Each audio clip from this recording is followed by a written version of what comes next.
Assalamualaikum warahmatullahi wabarakatuh. My name is Ami bin Abu Samah. My matrix number is 2025158915. And today we will be looking into WCT Holdings Berhad. So, the corporate headquarters is located in Petaling Jaya, Selangor, Malaysia. It is a large public listed conglomerate on Bursa Malaysia, and originally back in 1981 it started as a small earthworks contractor with one machine. However, ever since then, it has grown into a national level company that strives for a good quality service delivery. So the core operations of the company is engineering and construction, property development, property investment and management, and they are also known for the projects like Formula One racing circuits, MRT infrastructure, luxury homes, and high-rise buildings. Now, the HCE issues with the company is actually that they have a weak administration that results into weak compliances with the regulation. So while WCT is not known for notoriously breaking or having an high accident rates, however, if you look into the past, we can see a trend that shows how the weak administration can affect the workers. For example, in 2017, we can see that the company was fined for 2018. The company was fined for 25,000 because they failed to do a risk assessment on one of the sites in Selangor. Now, moving on, we will see in this proposal how we can combat this issue and our ways of doing it. Assalamualaikum Dr. Shawan. My name is Arif Fahmi bin Muhammad Saleh and my matrix number is 2025306069. So today I would like to briefly explain about the importance of occupational safety and health OSH in high risk construction environment. So construction sites involve many hazards such as working at high places, operating heavy equipment, and also dealing with physically and demanding tasks. Because of this, OSH is very essential to protect workers, visitors, and also the surrounding areas from accident, injuries, and even fatalities. So, OSH also helps to prevent serious workplace incidents, which can cause delays and also increase the cost and harm the workers. So in addition, companies that practices strong OSH standards often enjoy a better reputation and public trust as it reflects to the social responsibility. So moreover, effective OSH measures can increase productivity by reducing downtime that caused by the accidents. So overall, implementing OSH doesn't just keep people safe, but it also support long-term business growth and also contribute to the national economy. So that's why safety or OSH should always be a top priority in the construction industry. Thank you. Common safety and health issue in WCT Holdings Berhad. I like to highlight a critical occupational safety issue in the construction industry, the risk of falling, which remains the leading cause of fatalities on construction sites. According to Rafin Dedi et al. 2022, falls from buildings are especially dangerous due to factors like wind speed, building height, risky tasks, and unsafe worker behavior. Nadim et al. 2060 further confirms that fatal falls consistently outnumber other incidents like vehicle collisions, falling objects, and electrical contact. However, it's important to understand that construction hazard go beyond just fall from height. A recent incident proved this point. A worker died not from a height-related fall but by being impaled on a sharp object after sleeping on site, showing that site conditions are hidden dangers can be just as fatal. Let's take the WCT Berhad case as a real-life example. On August 10, 2023, a worker from a subcontractor fell through an inadequately covered hole on the 58th floor of a project in Pusat Bandar Damansara. The hole measuring 200 centimeters by 50 centimeters lack of barricades.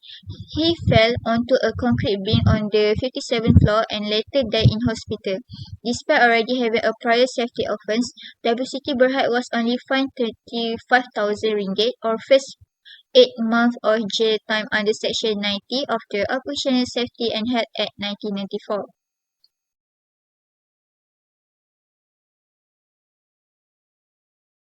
So back to me, doctor. On this slide, I will present about the overview of OSH legislation for construction.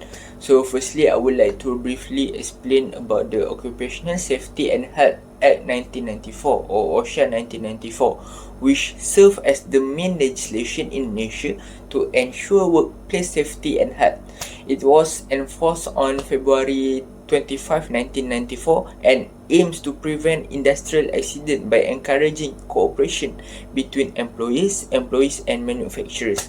So this act is regulated by the Department of Occupational Safety and Health (DOSH), which is responsible for overseeing and enforcing safety laws across the country. So there are two relevant sections of OSHA 1994 that are especially important, which is Section 15 outlines the duty of employers to provide a safe and healthy work environment. Failing to do so can result in a maximum fine of 50,000 ringgit or 2 years of imprisonment. On the other hand, Section 24 Clause 1 explains that employees also have the responsibilities that they must use the safety equipment provided by their employer. For example, construction workers are required to wear helmet and protective gears to prevent the accident. So this clearly shows that OSHA 1994 is a complete and structured law that holds both employers and employees accountable, especially in high-risk sectors like construction. So I will now explain the Factories and Machinery Act 1967 or FMA 1967, which is one of Malaysia's key law related to occupational safety and health.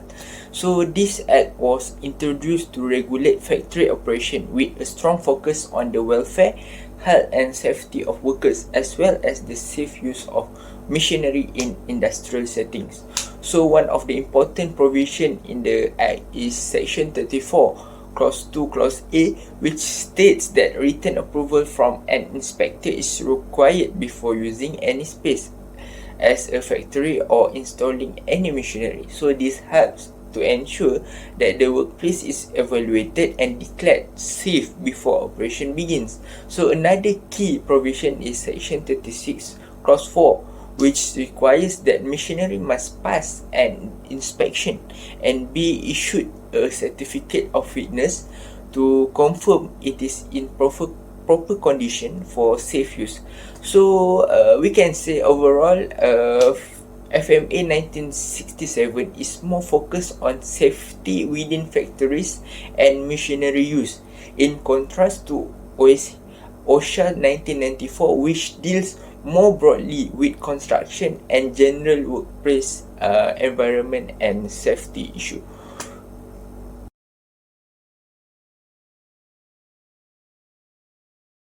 So next is our proposed solution. We propose to have a training module called as Safety 360. We have known that in the construction sector, it remains as one of the most hazardous industry globally, especially with an existing number of incidents. According to Department of Malaysia, there is more than 26% of incidents that have occurred in the construction site itself. Alright. It is said that this incident happened due to a combination of unsafe work practices, lack of knowledge on occupational safety and health procedures, and non-compliance towards the already existing safety regulations.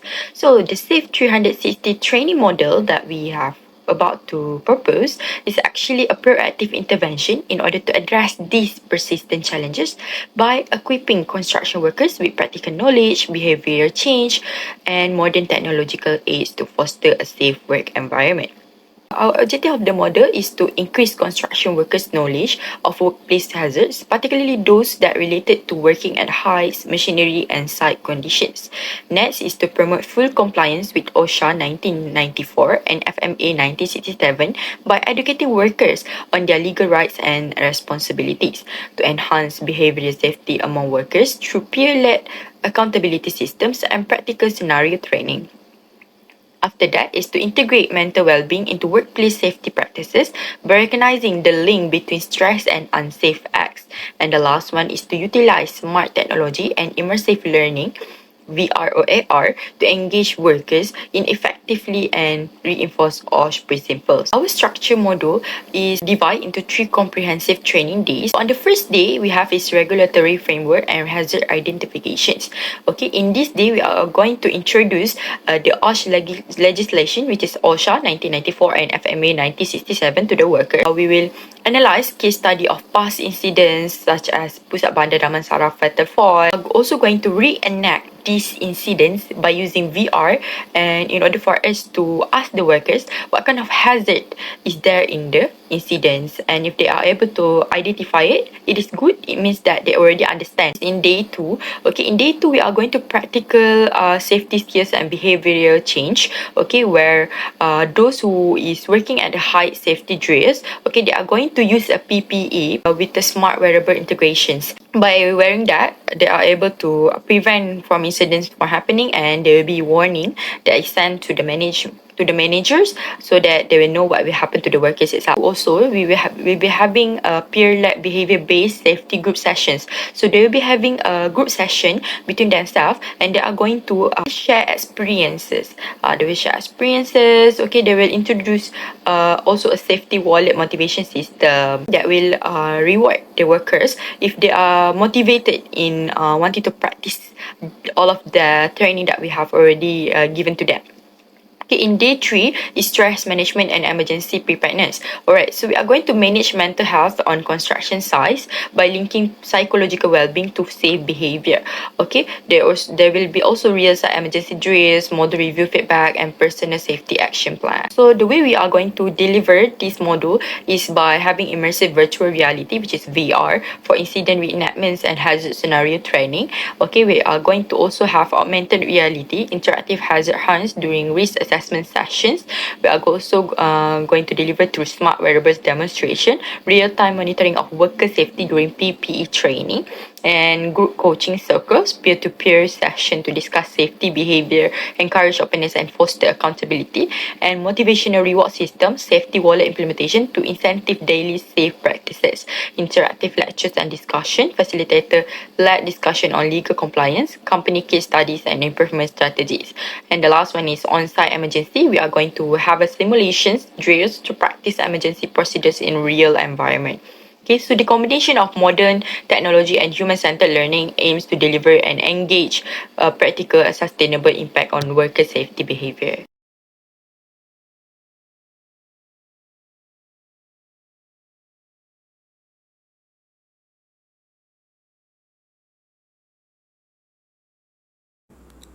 I will present the impact of OSH issues.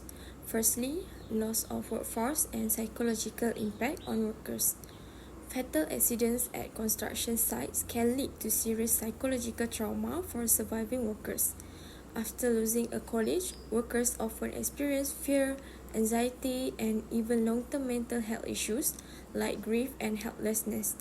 They may start distrusting management safety measures, rebelling, and refusing hazardous tasks. This creates absenteeism, affecting project progress.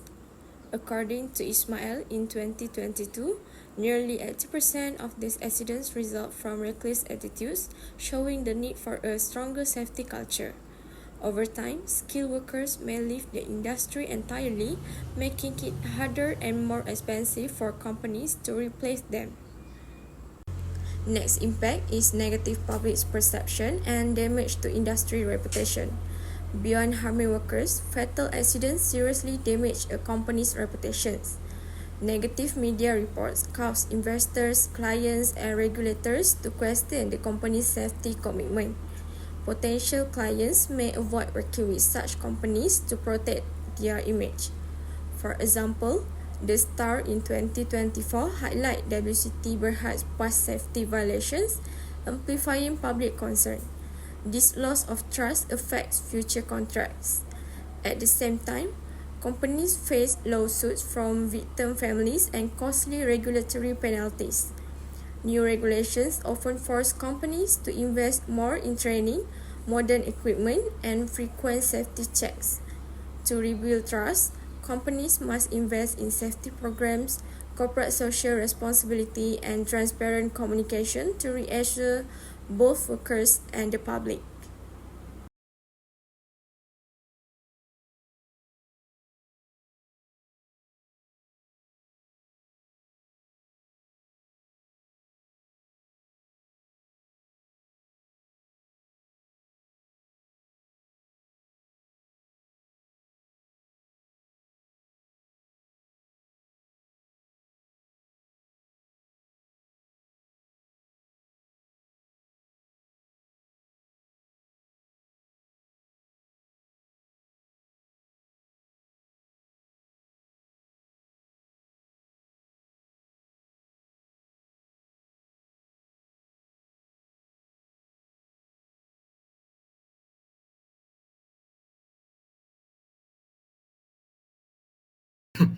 Moving on to monitoring. So the purpose of monitoring is to track progress, ensure compliance, and support continuous safety and improvement. They are also important to foster a proactive and accountable safety culture. Now, for the monitoring strategy of our proposal, it is first so that we can have to have ERP, the dash HSE platform to record incidents, training, inspections, and compliance in one place. So the system acts as a database that actually allows the person monitoring to oversee real-time data of all of the problems that occur in a place, whether that be a non-compliance or a violation of a regulation, a an unsafe procedure. Not to mention, the workers who actually have the mobile app can actually take photo, record video of and collect basically an evidence so that they can report it to the system. Another part of it is the selected worker will be wearing a safety tag for so that they can be measured for an early intervention. Sometimes when they suddenly fell, they would be having a, ma- a notification to the supervisor that alerts them to check on certain workers. All right.